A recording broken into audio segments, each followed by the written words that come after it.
itu osiloskop digital? Osiloskop digital adalah alat yang digunakan untuk membaca sinyal listrik ataupun frekuensi dan memproyeksikan sinyal listrik agar dapat dibaca dan dipelajari. Fungsi tombol-tombol pada osiloskop digital. Yang pertama, power. Power berfungsi untuk menghidupkan dan mematikan osiloskop. Ada menu on atau off untuk menampilkan menu pengaturan gelombang. Ada universal knob untuk mengatur intensitas dan pencahayaan. Function menu terdiri dari kursor untuk masuk ke menu fungsi pengukuran kursor. Instrumen menyediakan 3 mode pengukuran secara manual, track, otomatis. Ada Acquire untuk menampilkan mode dan warna layar. Save Recall untuk menyimpan gelombang yang tampil. Measure untuk mengatur voltage, time, dan delay. Display untuk mengatur penerangan, format gambar, format layar, menu display, dan keterangan layer. Ada Default Setup untuk mengatur kembali ke pengaturan awal. Ada Help untuk menampilkan informasi bantuan. Single untuk mode 1CH. Run or Stop untuk menjalankan dan memberhentikan gelombang. Auto untuk mengaktifkan fungsi pengaturan waveform auto. Osiloskop secara otomatis akan menyesuaikan basis time horizontal, skala vertikal, dan mode pemicu sesuai dengan sinyal input untuk membuat bentuk gelombang ditampilkan dalam keadaan sempurna.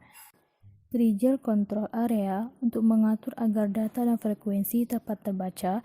Exit Trig Terminal untuk keluar dari trigger. CH Input Terminal untuk memasukkan probe CH1 dan CH2. Print untuk memberi perintah print. USB Host Interface untuk memasukkan USB pada komputer atau print. Push Zoom mengatur time per div. Horizon Menu untuk membuka menu kontrol horizontal di mana kita dapat mengaktifkan atau menonaktifkan fungsi sapuan penundaan dan mengubah mode gelombang antara penyimpanan lama dan penyimpanan normal. Push Zero untuk memodifikasi posisi pemicu. Titik pemicu akan bergerak ke kiri atau ke kanan relatif ke bagian tengah layar saat kita mengatur knob. Push Variable untuk mengatur volt per div. Mat untuk mengaktifkan fungsi matematika yang mencakup 5 operasi. Menambahkan, mengurangi, mengalihkan, membagi, dan menjiplak. Ref mengaktifkan fungsi gelombang yang telah disimpan. Dengan mengingat bentuk gelombang yang telah disimpan sebelumnya, kita dapat membandingkannya dengan bentuk gelombang saat ini untuk menentukan kegagalan rangkaian. CH1 untuk tampilan bentuk gelombang saluran 1 atau channel 1. CH2 untuk tampilan bentuk gelombang saluran 2 atau channel 2. Assalamualaikum warahmatullahi wabarakatuh. Perkenalkan, saya Sabila Eka Septi, NIM A1C3-19047. Saya akan menjelaskan tentang cara kalibrasi alat osiloskop digital.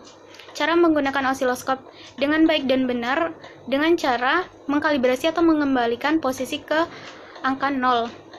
Sebelum memulai percobaan, cara kalibrasi osiloskop digital adalah sebagai berikut. Yang pertama, dihidupkan osiloskop dengan menekan tombol power.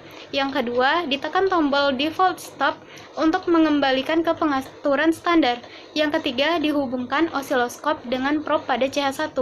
Yang keempat, dihubungkan probe positif ke ground. Yang kelima, diamati gelombangnya dan diatur volt atau div menjadi 2 volt agar jarak antara dua titik menjadi 1 cm. Yang keenam, diatur time atau div menjadi 0,5 second. Yang ketujuh, ditekan auto. Yang kedelapan, posisi garis osiloskop ditempatkan berada tepat di sumbu X. Yang kesembilan, jika ingin menggunakan 2 channel, diulangi dengan langkah yang sama. Dapat dilihat hasil pengukuran pada tegangan DC. Perlakuan teori dan praktek percobaan pertama mendapatkan hasil yang sama, yaitu panjang gambar atau div-nya 1,4 div, volt per div-nya 2 volt per div, time per div-nya 5 meter second, V power supply-nya 3 volt, VPP-nya juga didapatkan yang sama, yaitu 2,8 volt atau 2,88 volt. Pada percobaan 2, perlakuan teori dan prakteknya pun juga sama, didapatkan panjang gambarnya 2,6 div, volt per div-nya 2 volt per div, time per div-nya 5 meter second, V power supply-nya 6 volt, VPP-nya 5,2 volt atau 5,20 volt. Pada percobaan 3 juga didapatkan hasil yang sama pada perlakuan teori dan prakteknya. Panjang gambar atau div-nya 5,2 div, volt per div-nya 2 volt per div, time per div-nya 5 meter second, V power supply-nya 12 volt, dan VPP-nya 10,4 volt atau 10,48 volt. Inilah bentuk gelombang pada 3 volt. Inilah bentuk gelombang pada 6 volt. Dan inilah bentuk gelombang pada 12 volt. Pada pengukuran tegangan AC, juga didapatkan hasil yang sama antara teori dan praktek. Pada percobaan pertama, perlakuan teori dan prakteknya mendapatkan hasil yang sama, yaitu 0,6 div, 1,2 volt, itu untuk output, 2 volt per div untuk volt per div, time-nya 5 meter second, frekuensi 100 Hz, V power supply-nya 3 volt, VPP-nya 1,2 volt atau 1,20 volt, VP-nya 0,6 volt, VEF-nya 0,42 volt, dan periodenya 0,01 second. Untuk percobaan 2, perlakuan teori dan prakteknya mendapatkan hasil yang sama, tetapi ada yang berbeda pada VP-nya, yaitu kalau di teori 0,6 volt, kalau di praktiknya 0,56 volt. Pada VFF-nya juga mendapatkan hasil yang sedikit berbeda, yaitu pada teorinya 0,42 volt dan pada prakteknya 0,39 volt. Selebihnya sama, yaitu percobaan ketiga untuk perlakuan teori dan praktek juga ada hasil yang berbeda, yaitu pada VP-nya untuk teori 0,6 volt dan untuk prakteknya 0,56 volt, dan untuk VEF-nya teorinya 0,42 volt, prakteknya 0,39 volt. Berikut bentuk gelombang pada 3 volt. Dan ini bentuk gelombang pada 6 volt. Dan ini bentuk gelombang pada 12 volt.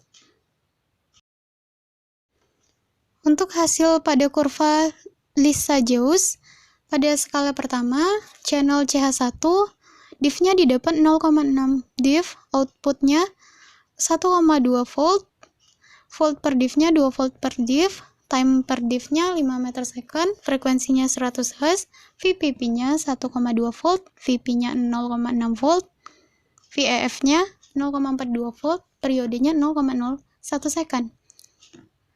Pada skala kedua, channel CH2, div-nya 5 div, output atau voltnya 10 volt, volt per div-nya 2 volt per div, time per div-nya dapat 5 meter second, frekuensinya 200 Hz, VPP 10,0 volt, VP-nya 5 volt, VEF-nya 3,53 volt, dan periodenya 0,02 second.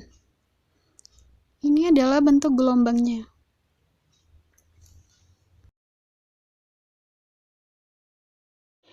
Jadi dapat disimpulkan pengaruh tegangan terhadap sinyal keluaran. Yang pertama pada pengukuran tegangan DC. Jika tegangan atau V-nya semakin besar, panjang gelombangnya tetap sama. Dan pada pengukuran tegangan AC, jika tegangan atau V-nya semakin besar, panjang gelombangnya semakin kecil. Dan pengaruh frekuensi terhadap sinyal keluaran adalah semakin besar frekuensinya, sinyal keluaran atau panjang gelombangnya semakin kecil atau berbanding terbalik.